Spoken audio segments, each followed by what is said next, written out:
Hello. So as some of you know, we made the decision to move from Canberra to Brisbane. So I'm just going to go through with you a little bit about our story about the move to fill you in on some of the gaps, because I'm super aware that we went MIA for a little while. We just got your application for both properties.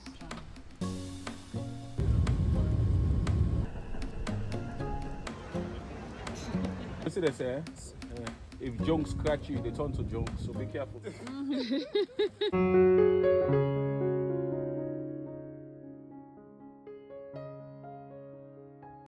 If you see me looking down here, I've just got some prompts on my phone to help keep me on track, because those of you who know me know that I can go kind of here, there and everywhere. Here guys, so we first visited Australia in 2003, I think it was, to come and see Ahmed's family, and as soon as we landed we literally were like, yep, we need to be here, we need to move here. So we went back, we were on the list, youth worker was on the list, we started the process, and then youth worker got taken off the list and teacher was put on the list. So then Ahmed went and qualified as a teacher, and then we thought, okay, we'll go under his skill set. They took teacher off the list. Guess what they put back on the list? Youth worker. So we ended up going through the application process through my qualifications, and we moved over on a skilled migration visa. But most recently we moved from Canberra to Brisbane, and we knew that we wanted to do it. Ahmed's family were here with our visa from the UK to Australia. It was one of the requirements that we had to stay in Canberra for at least 2 years. Hi, we're here. We're at Westfield's Belconnen. You should be able to see it up there. He's not a deserter, he just wants to see his family. So we thought, yep, we'll go there, we'll stay there for 2 years and then we'll move. 5 years later, we were still there because we absolutely fell in love with the place. We created our networks and our friendships, and we had really good jobs. So it was really hard to leave. But one random weekday, we went for a date down to the lakes near Goulburn. We sat in the back of Ahmed's truck and we looked at the pros and cons of moving from Canberra, and we just made the decision that now is the right time. Our son, What happened, Ahmed? You okay? Yeah, I'm good. You comfy now? Yeah, you weren't getting out of the way, innit? Go back. Hey!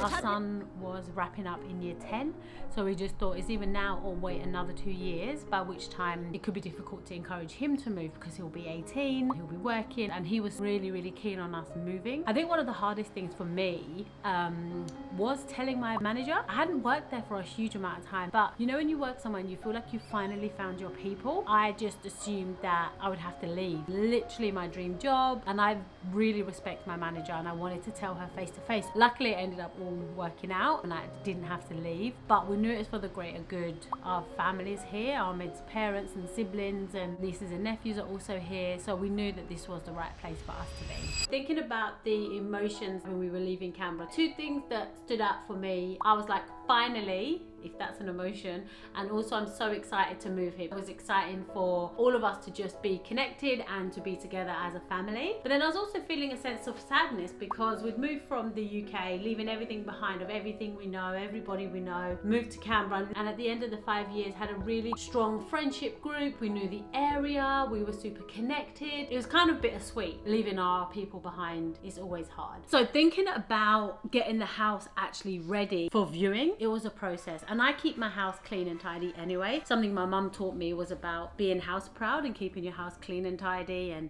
ready for anything. But I think I just went on another level when it came to getting ready for the viewing. And the first one was fine because you're excited. And then I was super disappointed because I think we had one person come through. So you start towards the end just feeling a little bit, well, towards the middle, a little bit disheartened, because literally I do like a full end of tenancy cleaning for every open home.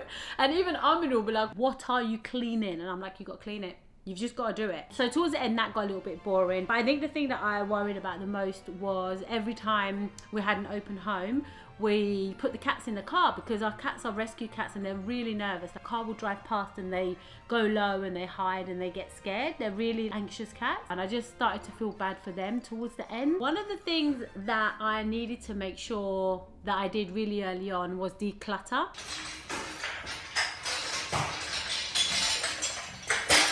When we moved from the UK to Australia, we obviously sold everything. We literally moved here with 6 suitcases and then a little box that came over in a crate afterwards. It just had extra bits and bobs. So we pretty much moved here with nothing, no furniture, literally nothing. So it felt a lot easier. So this time we've accumulated quite a bit over the last 5 years. So I just got rid of loads of old clothes, Junaid's old toys from when we moved here when he was 10. So we still had his Lego and Beyblades and things that he doesn't obviously play with anymore. So I did a massive clearing out. I sold so many things from the house and so many things from the garden on Facebook Marketplace, which was really good. We're able to just put that money aside and use it for things in the new house. Finding a moving company, oh my gosh. I went online and I found a couple and there was one that was really bougie and they were quite expensive, but they offered to do everything. Move the cats, move the car, do the house, do the pack, like everything. And they came around and they did their quote. They gave us a quote and look, it was just a bit much. So then we went online and looked for another company, offered the same thing, but was a little bit less. And they're actually the same company that we moved from the UK to here, that box of stuff that we had that came over. And our experience of working with them was absolutely fine in the UK, moving us internationally. So we thought actually they're trusted, so they can definitely move us interstate. My experience with them, I think, is twofold. One, in the lead up to things, I think was a little bit, it felt chaotic. Promised that they move the cats, move the car, move everything, but end up having to liaise with all of the different companies yourself anyway. So I'd call the cat company. I think I had like 7 conversations with the cat company about what they need.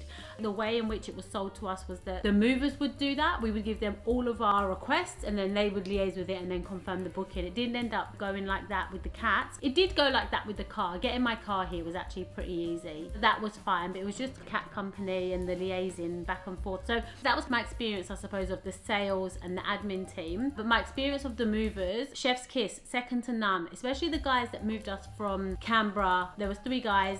They flew up from Melbourne because we moved the week before Christmas, busiest time of year, most expensive time of year, and the hottest time of year, because you know that's how we roll. They were absolutely flawless. Literally chef's kiss, couldn't have asked for more. Professional, friendly. They talked to you enough that you knew what was going on and they were updating you, but they didn't talk to you too much, so you could still be pottering around and do all the things that you needed to do without feeling like you're entertaining somebody. We took some pictures with them and they were telling us all of the jobs that they do. They had some funky music, funky beat. And then the same this end. Our stuff took up 1 container and then a little bit in another one. The big container came on the day that it was supposed to arrive here, and the people that unpacked it again were fine. It was pretty easy, pretty quick. But the second tranche, we had to chase that up. When I reflect, I feel like it was a negative experience.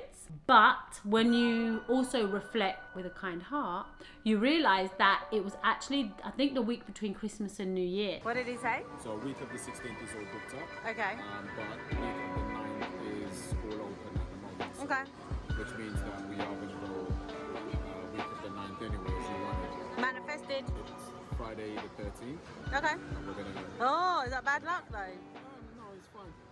Our stuff didn't come in one, but the second batch of stuff was just the garden stuff, so it actually didn't matter too much. The main things actually came on the day it was supposed to, and then the rest took a couple of weeks after, and we had to follow up a couple of times. But again, the people that came and delivered it, no problem. They're super resourceful because our fridge couldn't get through this door just behind me into the kitchen. Luckily, because of where we moved into, it's a new build, so the fences weren't up on either side with our neighbours, so they actually had a bit of flexibility to be able to take it around the side of the house. No problems at all. Just, I suppose, the admin and the sales side of stuff that it's just a little bit confusing, but you can't really complain. Value for money, high quality services overall, so thumbs up. When it came to choosing a real estate agent, we were kind of in 2 minds. So we were going to initially go with like these 2 guys who'd worked for one of the bigger firms, but they'd kind of branched off, and that's how we first met them, and then they'd kind of started their own business. In the end, we ended up going with the big well-known name because they're well-known and they've got the infrastructure behind them. For me, it was more so like peace of mind. You know, they've got their system. This is not their first rodeo and they've done it time and time again and they're trusted. I think it was just that peace of mind. We're not going to be a guinea pig because it's the first time we were selling a house. Look at this. I know. This is I kind terrible. of wanted to do it again, but I know. Well, you know what? That's us. yeah, savage. Nothing ever goes perfect, but it's amazing once we're done. We sold the house, it's all done, all dusted. Yeah. Put the sold sticker on. And so today is day before moving day. 90% done with the packing. Yesterday was my last day at work, so I've got the day off today. It's really hard to motivate myself. I'm just a bit tired, you know, just like I don't know what else to do. But one of the hang-ups for me is I do feel bad because their fee structure said you can pay us between this percent and this percent commission. Basically, it's all based on like what you think they're worth, right? We chose to pay at the bottom end of the percentage, and I feel bad because I know I'm laughing because I feel uncomfortable. My heart feels bad because they provided a really good service, but I feel bad because I don't ever want them to think it was a reflection on the service that they provided. It just is what it is, right? Times are hard, cost of living crisis and all of that. So as we settle into our life in Brisbane, stay tuned. There will be some more videos coming up. We want to share a lot more about our life of moving to Brisbane, what it's like from moving from Canberra. Do check back in. We will have videos coming up on a house hunting journey, so we'd love to take you along on that ride with us. I think that's it.